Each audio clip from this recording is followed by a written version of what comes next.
সম্মানিত মাছ চাষি ভাইয়ের আমার, দেশ বা দেশের বাইরে যে যেখান থেকে দেখছেন, আজকে আপনাদের মাঝে আমি এসেছি কিছু মাছের চাষ পদ্ধতি নিয়ে কথা বলবো। সেটা হলো, প্রথম অবস্থায় আপনাদের মাঝে রেখেছি ব্রিকেট মাছ। এখানে ব্রিকেট মাছের বাছাই চলতেছে। এক খামারি ভাই ও চাষি ভাইয়েরা ব্রিকেট মাছ নিয়ে যাচ্ছে আমাদের কাছ থেকে, পুরাতন চাপের মাছ। সম্মানিত মাছ চাষি ভাই ও বন্ধুরা আমার বা অন্যান্য বন্ধুদেরকে অসংখ্য ধন্যবাদ জানাই। আজকের যে ভিডিওটি দেখতে পারতেছেন সেটি হলো, আমরা ব্রিকেট, রুই মাছ, কাতল মাছ, মিরকা মাছ, সরপুরি মাছ, বাউস মাছ এবং কি কমন কার্পু, এই সমস্ত মাছের কথা নিয়ে এসেছি বা কিছু পরামর্শ দেব যারা নতুন মাছ চাষি ভাইয়েরা রয়েছেন, নতুন উদ্যোক্তা হচ্ছে চাচ্ছেন। আর যারা পুরাতন মাছ চাষি ভাইয়েরা রয়েছেন তারা কিন্তু মাছ চাষের ভিতরে অনেকেই মাছের ভিতরে অনেক ধারণা জেনে আসছেন বা জানেন। যারা নতুন মাছ চাষি ভাইয়েরা রয়েছেন, মাছ চাষ করতে গেলে আপনার যে জিনিসটা লক্ষ্য রাখতে হবে, কোনো সময় নতুন মাছ চাষ করবেন না, কেননা নতুন মাছ কিন্তু খুব হারে বড় হয়ে থাকে, খুব কম।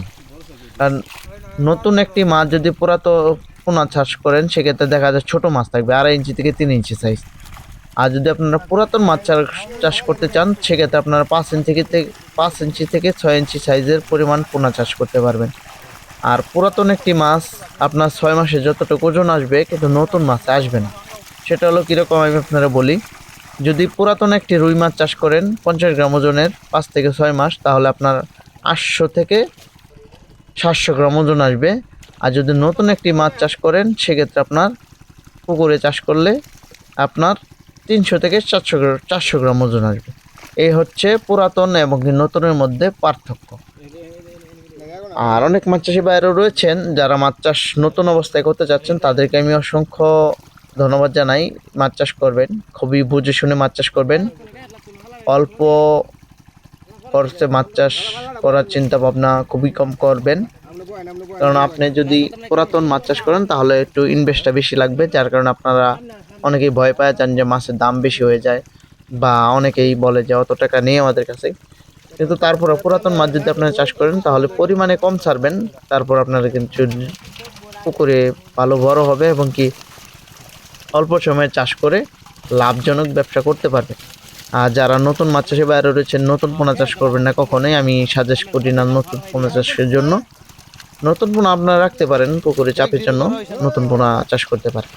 আপনারা ব্রিকেট মাছ, রুই, কাতল কি পরিমাণ চাষ করতে পারবেন? পুকুরে প্রতি শতাংশে ব্রিকেট মাছ, পিস জাতীয়, কাপ জাতীয় মাছের মধ্যে ব্রিকেট মাছ দিতে পারবেন 2 থেকে 3 পিস বা 4 পিস।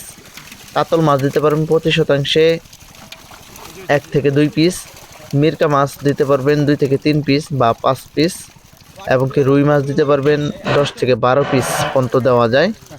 এবং কি আপনারা কমন কার্পু যেটা, সেটা দিতে পারবেন প্রতি শতাংশে 4 থেকে 5 পিস।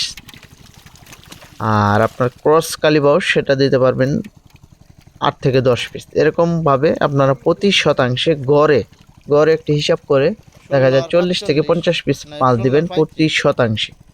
সেই পরিমাণে যদি পুকুরে চাষ করেন, পুকুরের পানির গভীরতা রাখতে হবে আপনার মিনিমাম 7 থেকে 8 ফিট গভীরতা পানি লাগবে। আর এবং কি পুকুরের পানি যেন সবসময় সবুজ রাখতে পারেন, এবং কি প্রাকৃতিক খাবার সৃষ্টি করে রাখবেন। কেননা পুকুরে যদি প্রাকৃতিক খাবার সৃষ্টি না করে রাখেন, সেক্ষেত্রে মাছ চাষ করে সফলতা আনতে পারবেন না। সম্মানিত খামারি ভাই, চাষি ভাইরা যারা রয়েছেন, মাছ চাষ করতে চান, তারা অবশ্যই নতুন পোনা চাষ করবেন না, পুরাতন পোনা চাষ করবেন। ইনভেস্ট একটু বেশি হলেও মাছ চাষে সফলতা আনতে পারবেন।